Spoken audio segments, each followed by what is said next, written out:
Hey everyone, कैसे हो आप सभी लोग। माई सेल्फ डॉक्टर शुभम और आप देख रहे हैं शुभ टॉक्स।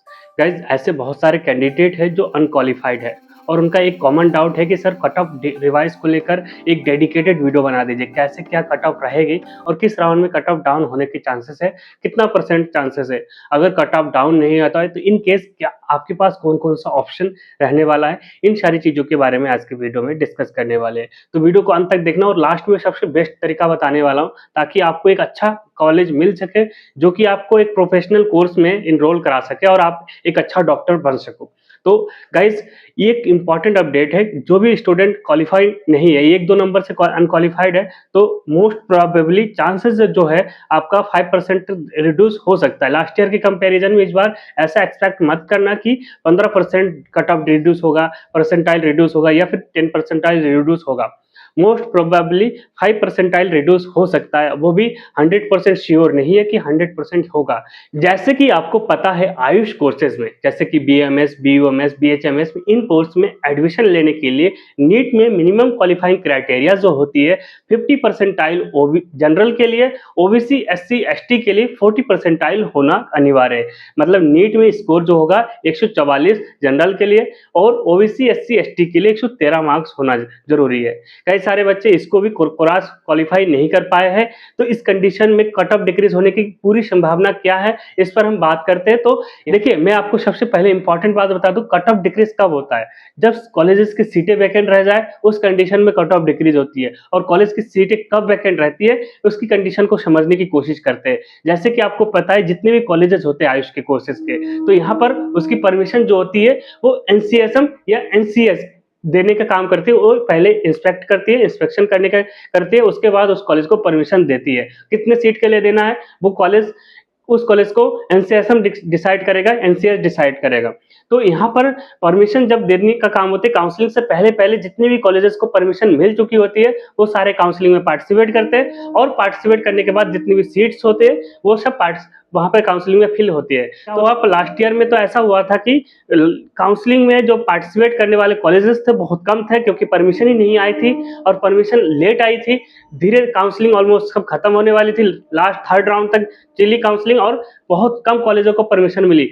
जैसे स्टे वैकेंसी राउंड स्टार्ट हुआ या मॉपअप राउंड स्टार्ट हुआ, तब जाके काउंसलिंग में कॉलेजेस को परमिशन मिलना स्टार्ट हुआ, जिसके कारण कॉलेजेस की सीटें कम रह गई। बच्चे ऑलरेडी मूव ऑन कर चुके थे, नए काउंसलिंग नीट की प्रिपरेशन करने में या फिर कुछ और कोर्सेज में इनरोल कर चुके थे। यहाँ पर बात आती है कि इस टाइम पे काउंसलिंग में बहुत सारी सीटें वैकेंट देखने को मिली थी लास्ट ईयर, बट इस साल ऐसा नहीं हुआ। इस साल ऐसा हुआ कि एनसीएसएम ने पूरी तरह से हर एक कॉलेज को, अधिकतर कॉलेजेस को परमिशन दे दिया और फुल सीट के साथ।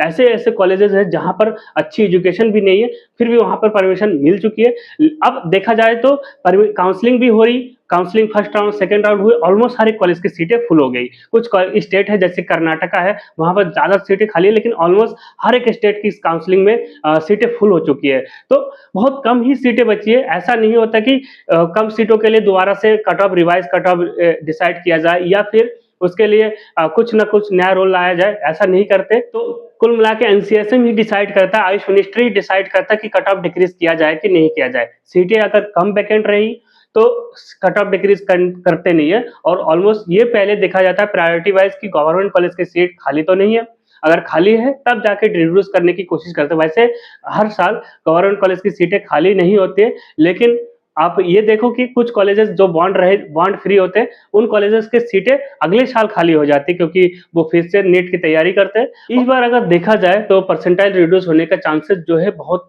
देखा जाए तो बहुत कम है, लेकिन वो कितना परसेंटाइल हो सकता है? मैक्स टू मैक्स अगर देखा जाए तो 5 परसेंटाइल, क्योंकि सीटें उतनी उस हिसाब से वैकेंट नहीं है। इस बार ऑलमोस्ट हर एक स्टेट की सीटें फुल देखने को मिल रही है। कुछ ही स्टेट की जैसे सीटें खाली है, जैसे कर्नाटका है, पंजाब है, इन स्टेट में थोड़ा ज्यादा सीटें खाली देखने को मिला है, वरना हर स्टेट में सीटें फुल होने की देखने को मिल रहा है। अब इसके लिए अल्टरनेट ऑप्शन क्या है? अल्टरनेट ऑप्शन में आप देख सकते हो, इसी आयुष कोर्स में अगर देखा जाए तो बीएनवाईएस बहुत ही बेहतरीन ऑप्शन रहने वाला है। अगर आप क्वालिफाई नहीं हो, आपका मार्क्स कम है और कम बजट में आपको कॉलेज चाहिए, तो बहुत अच्छा ऑप्शन आपको देखने को मिल सकता है और इसमें अच्छी स्कोप भी देखने को मिलने वाला है। बीएनवाईएस भी एक नेचुरोपैथिक कोर्स है, ये आयुर्वेद आयुष की ही कोर्स है। बीएनवाईएस का फुल फॉर्म होता है bachelor of naturopathy and yogic science. ये भी 5.5 साल का प्रोफेशनल कोर्स होता है, जैसे कि बीएमएस, बीएचएमएस और बीओएस। अगर आप 5 परसेंटाइल रिड्यूस होने के बाद भी आप अगर क्वालिफाई नहीं हो पा रहे तो उस कंडीशन में आपको मैं जो रिकमेंड कर रहा हूँ BNYS कोर्स के लिए आप इसको कर सकते हो। यह सबसे बेस्ट ऑप्शन रहने वाला है।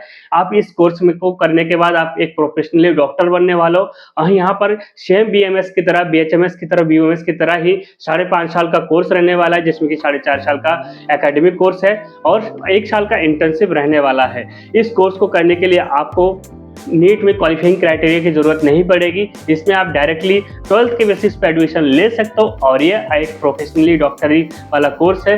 इस कोर्स के क्या क्या बेनिफिट्स है ये आपको मैं शेयर करने वाला हूँ।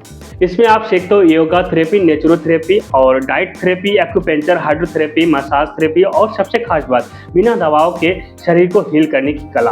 अब बात करते हैं कि कैरियर स्कोप क्या रहने वाला है इस कोर्स में करने के बाद। BNYS डॉक्टर को आजकल हर जगह डिमांड है। वेलनेस सेंटर हो, 5 स्टार होटल या रिजॉर्ट में, हेल्थ या स्पा क्लिनिक में, योगा इंस्टीट्यूट और तो और गवर्नमेंट हॉस्पिटल और आयुष विभागों में BNYS ग्रेजुएशन के पद खुलने लगे हैं। आप चाहो तो खुद का अपना नेचुरोपैथी आपका क्लिनिक खोल सकते हो। इसके बाद योगा कंसल्टेंट या थेरेपिस्ट बन सकते हो या हायर स्टडी करके MD में इन नेचुरोपैथी और योगा भी कर सकते हो। यानी कि मौका है डॉक्टर बनने का, बस रास्ता थोड़ा अलग है। अब बात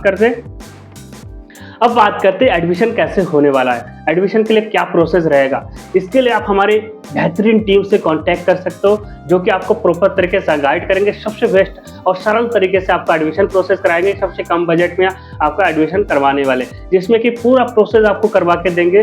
और सबसे बेस्ट तरीका यही रहेगा कि आप हमारे टीम से बात करो। अगर आप आयुष अप्रूव्ड कॉलेजेस में एडमिशन लेना चाहते हो तो आप हमारे ट्रस्टेड प्लेटफॉर्म को ज्वाइन कर सकते हो। एडमिशन डन पर यहाँ पर आपको फुल सपोर्ट मिलेगा। काउंसलिंग को लेकर जो भी प्रोसेस होगा पूरी प्रोसेस आपको करके देंगे, जिसका कॉन्टैक्ट नंबर हमारे डिस्प्ले पर या कॉन्टैक्ट डिस्क्रिप्शन में मिल जाएगा, जिस पर आप कॉन्टैक्ट कर सकते हो और अपना काउंसलिंग प्रोसेस करवा सकते हो। पहले से आपको पता हो तो बेटर रहेगा, क्योंकि आप जब उधर से क्वालिफाई नहीं हो पा रहे हो तो इधर आपको लिए एक रास्ता, सुनहरा मौका है। इसको आप करके आप अपना फ्यूचर बना सकते हो।